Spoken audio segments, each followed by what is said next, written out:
Hello and welcome back to Off The Crossbar Euros Watch Day 16 with myself, Regan Walsh, and as ever, my co-presenter, Brett. How are you doing on this Wednesday morning? You could sound a lot more excited, please. Why? Be infused. This is one of the greatest mornings we have had in the history of this channel's creation. It's just a Wednesday. No, it's not. It's England have just beaten Germany in a major tournament. This is a massive moment that we should be going wild about. No, we will not do that. So we had the two final round of 16. So thank God one of us is here for this. We had the two final round of 16 games yesterday as England played Germany from Wembley Stadium and Sweden took on Ukraine from Hampden Park up in Scotland. We'll start off with the England game. England win 2-0.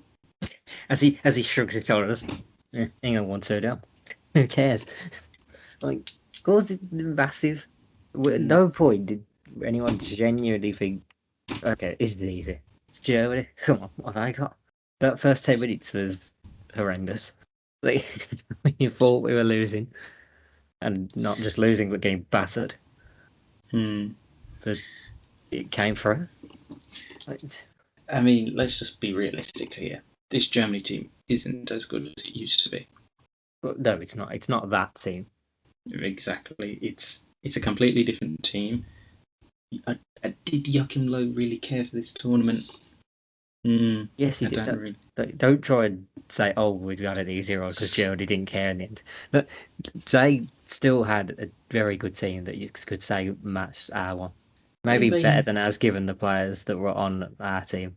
Yeah, but it's just something that is like, okay, there's good players in that Germany squad, but I still think, I mean, the fact that Boateng's not getting picked, it's just, I don't know, there's You think Jerome Boateng's still good enough for that German team nowadays?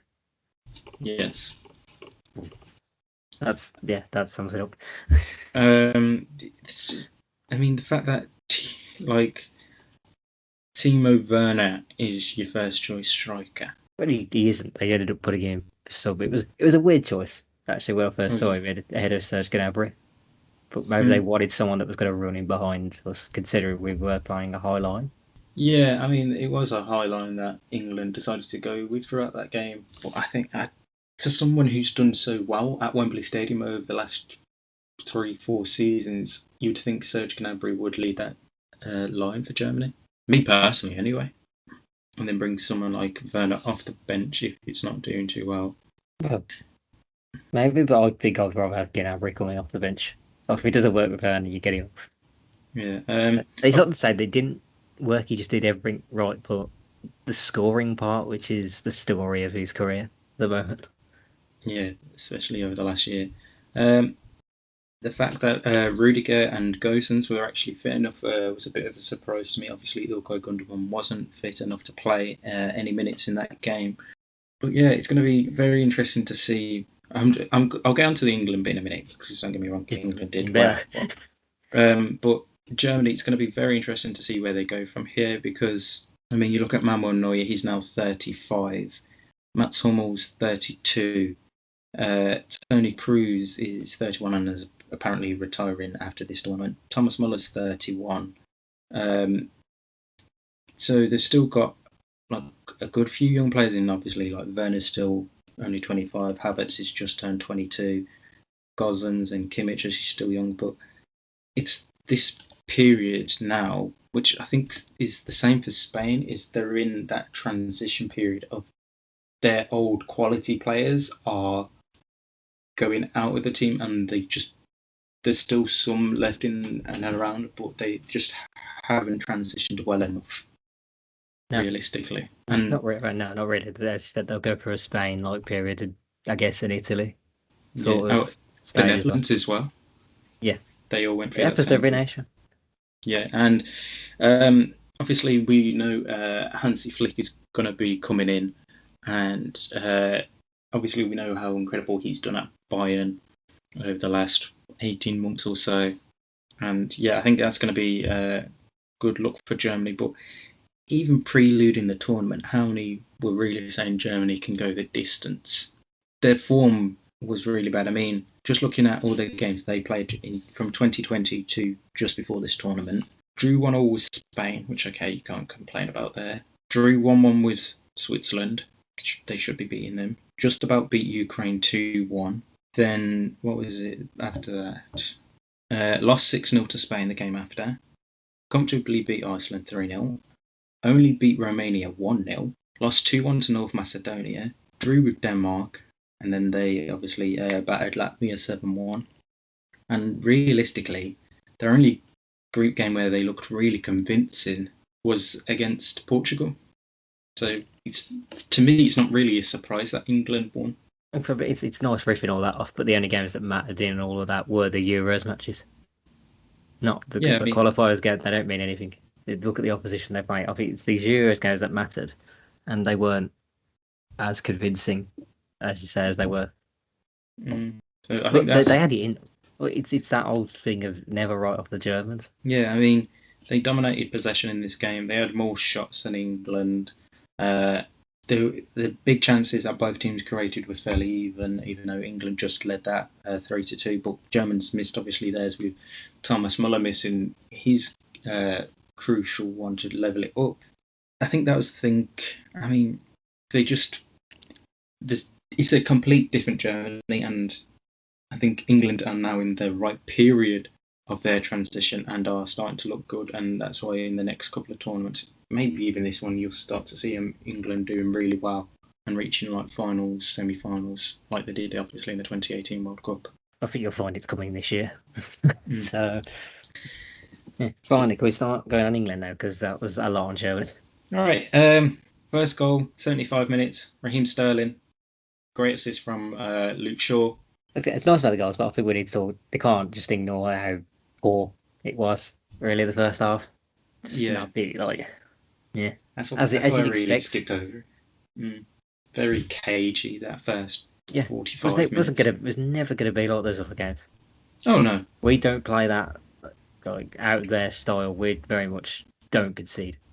Yeah, and if we can nick a goal, then we're happy, and anything more than one goal, and we're ecstatic. And that's what I expected heading into the game when we saw the lineup. Because I mean, we spoke about it yesterday on the show that the lineup was pretty much done at this time yesterday. So I wasn't expecting England to go full out guns blazing against this Germany team. So I expected for the first 45 minutes to an hour that it'd be rather dull, and it was. And then round about the hour mark, the substitution that needed to happen happened. And although Bukayo Saka has done well this tournament for England, I think that change was needed to bring on Grealish because he offers that something different. He offers the thing that nobody else offers. He's so different to everyone else. It's almost like I've been saying it ever since this channel was created. Yeah. Yeah, I mean, was he part of the first goal? Yeah, the whole move for the first goal was just fantastic. They intercept it. I think Phillips gives it Sterling, or Sterling wins it, goes on a run past a few of them, gives it Kane. Kane gives it Grealish. Grealish sees Shaw out wide. Raheem Sterling tapping. Yeah, there was it that one though, or was it Kane's one? There was a possible question of offside. It was Harry Kane's one, wasn't it? He wasn't offside. I'm not saying it was. It's ridiculous. Good first goal, well worked team goal there for England. Obviously, not long afterwards, Thomas Muller had his chance to level it for Germany, but I don't even know what to say about that. It looked like you look at it from the behind angle, you see all that space to goal. It looks a bad miss, but Pickford's done really well there to create this, just limit the space, force him to shoot in that one area. Yeah, I mean Pickford's had a really good tournament so far. Pickford's been class, which is really surprising because he's so inconsistent at Everton. It's the Everton shirt that ruins him. Because I've never known someone so as inconsistent as him. So it's always good to see that he's actually doing well for England. It's the composure that's probably been his best trait in the whole tournament. Just hasn't looked like dropping a clanger at any point. Don't say that, you're fucking cursing now. You Um, don't care anyway. You're rooting for Ukraine, by the sounds of it. no, now the Netherlands are out. Forza Italia. Oh God. But then the second goal for England, again, great build-up play between the England players, and then Jack Grealish finding Harry Kane, who finally has scored at the tournament. It's about damn time. Jesus, I honestly thought he'd go the whole tournament without scoring. He's finally the right. Look what happens when you have an actual creator on the pitch that just allows everyone else to get in the box and just be open. But it was weird because I didn't hate the starting lineup either. Like if Grealish comes on as the impact sub when everyone's tired, not the worst approach. But literally every team across Europe's first option is who's the most creative player we've got. All right, he starts then. Yeah. What I did find weird though, apart from after just a little after that goal was, and I've just seen it now, we only made 2 substitutions. Yeah, Grealish and Henderson were the only 2. yeah, we don't seem to be too active with the subs, but I guess it's not as bad when you tune it up. Yeah, you've got the cushion a little bit, but yeah, I'd like to be switching it up a little bit. It would just be nice just for fitness wise. Yeah, it would have been nice to see 18-year-old Jude Bellingham come on. It sounds weird, but It obviously would it have was been his nice birthday. it'd have been nice to just the Germans they heard it. Oh, what are we gonna do, lads? And then they see Jadon Sancho coming. I was like, oh, Exactly. poor guy just didn't get a look in. He He has to hasn't. say that he would have been probably very good against. He would have known exactly what was coming. Yeah, he would know every German player's weakness. He didn't match almost weakness by an absolute more. Well, yeah, I mean, he has to train with him every day. Well, not has to, did, and does. But yeah, England first win against Germany in a major tournament in, was it 55 years? Yep, it's 66. Jesus Christ, that is a bad omen. It's not a bad omen there, is it? Well, I mean, it wasn't. Yes, it allows more excitement, but Yeah. what's life without a bit of excitement? Being British. Couldn't live your life with just the lack of enthusiasm for the biggest win in England's history in quite a while. Because I don't really care about England. That's the problem. This is the result that should be making you care. Nope. Yeah, so England obviously progressed through to the quarterfinals, which we'll have a episode out later on this week previewing the 4 quarterfinals. Second game took place, Sweden-Ukraine. End-to-end game this was. I was a game so end to end, been so meh. Like I was just wondering, God, I'll take any of these.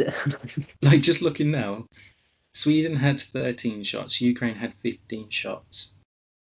7 on target between the pair of them. Yeah. Like, how can you have 28 shots between you and only 7 of them be on target? Just poor quality. I mean, the amount of times you saw the post being struck in this game, Jesus, I think Hampden Park's in need of new ones. Sweden hit the post and then straight out the other attack following Ukraine then hit the post. Yeah, I think it was Forsberg hit the post, then was it Yaremchuk hit the post straight after for Sweden? I forget which players it was, but I knew it happened like straight after. Yeah, you're like, Jesus Christ, if you made the goals a bit wider, they might actually score in this game. But Ukraine did take the lead after 27 minutes through Alexander Zinchenko.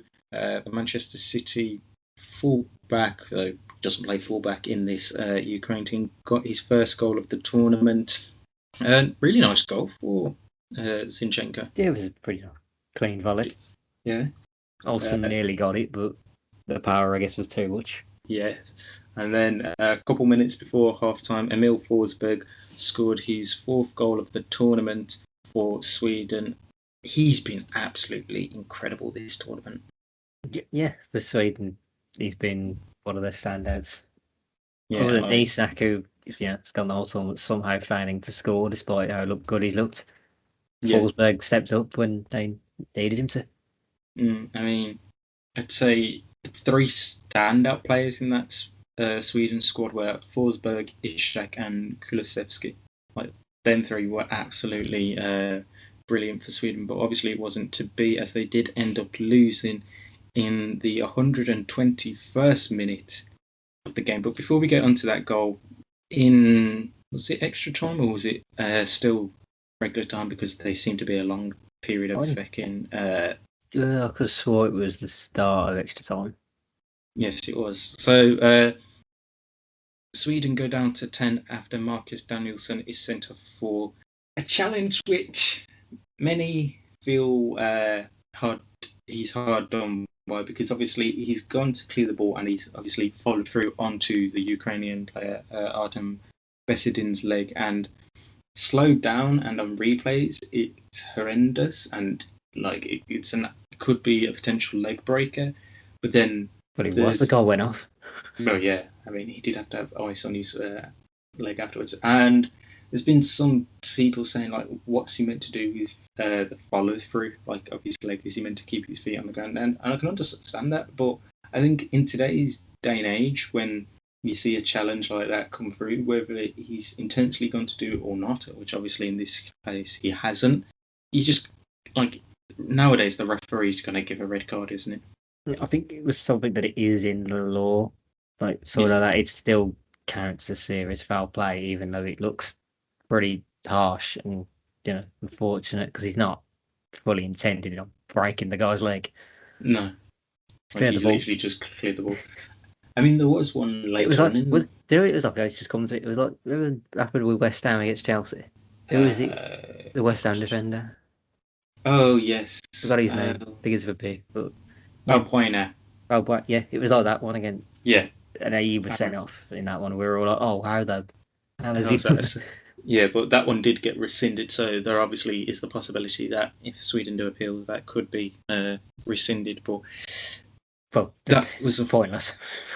Yeah, but I mean, it could help them to obviously miss the next World Cup qualifying game. That's how the red cards work. They continue on to the next tournament.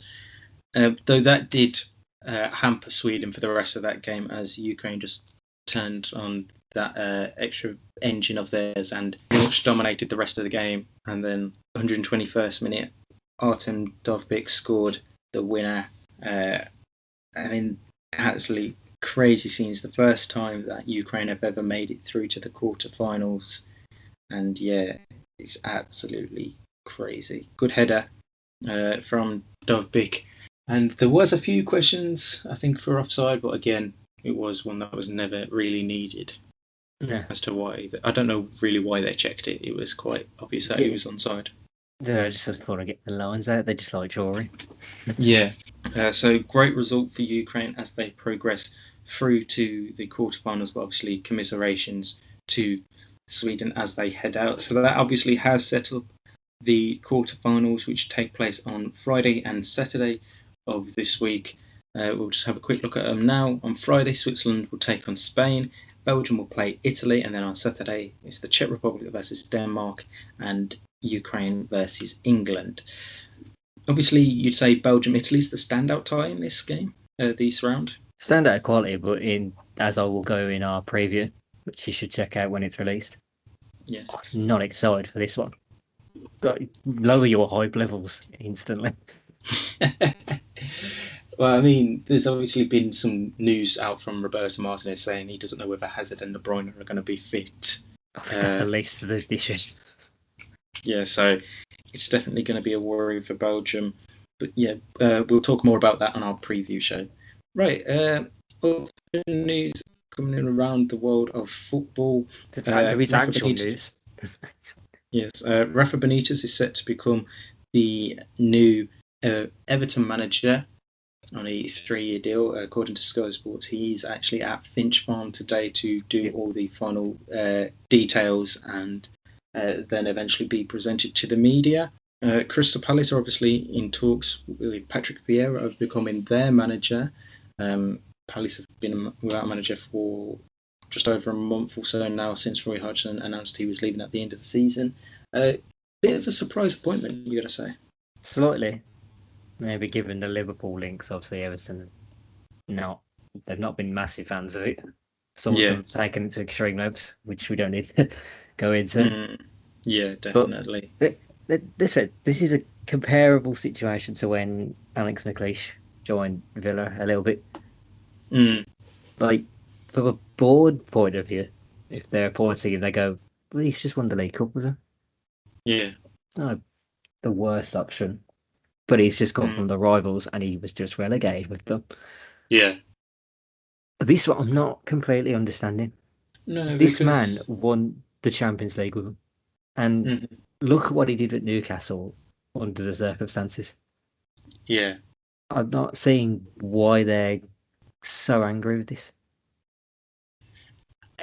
Maybe And that's just coming from the outside perspective, and I could be completely wrong, but mm, I don't get it. I think it is literally just Is he the because worst option they could get? no, I think he'll do. Absolutely not. I think he'll do quite well, and I think they actually might have a chance, depending on the signings they make. I think he could get them to like a cup final and potentially win one of the two cup competitions. I still don't see him challenging for the league, but I think they can have a good cup run and give them their first trophy in a long time because I don't remember the last time Everton won a trophy. Little while. Yeah, so I think it's a good appointment, but I think literally just because of the Liverpool links, that's why many are so angry with it. And then on Patrick Vieira, apparently he was on the original shortlist to join Crystal Palace, but it just seemed to be one that's really out of the blue. I mean, I don't think anyone was expecting him. So out of the blue, that he's probably ready to do the ITV coverage, and he's literally just had a phone call just as he's about to give his views. Oh, sorry. So, Yeah. Steve Parish. Oh. Sorry, Roy. I'll be back in 2 seconds. Yeah. You just know Roy Keane is chomping at the bit for the new Yes. season where he gets to destroy Patrick Vieira on Sky next season. Every lot he's just going to enjoy it, isn't he? You can already see his reaction.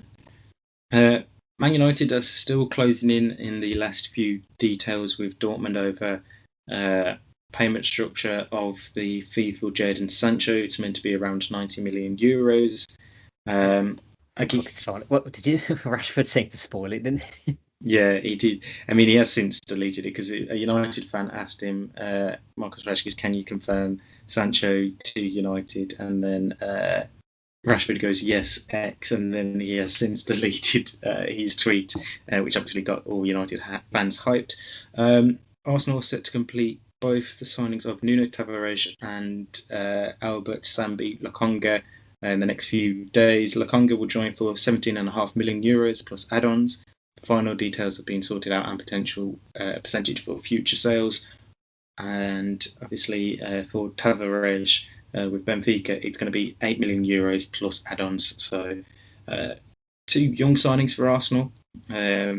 Tavares is going to be, obviously, as we said yesterday, a backup to Tierney, and Lokonga is a defensive midfielder. Tierney? Like Tierney plays more. They consider that free, but pretty much plays the left centre back, doesn't he? Whereas Tavares is, I guess, fullback. I think it's one where he might play some games, but I think it will be. I will see him mainly as like the backup, and for Albert Lokonga, he's a midfielder from Anderlecht. Again, young. So it seems like Arteta is really keen on going with a more youthful transfer window than what Arsenal have done in the past.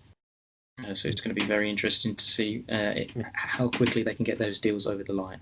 If I just stick with North London, because the thing has just come through about Fabio Paratici arriving in London, and they are now ready to push through any move for Nuno.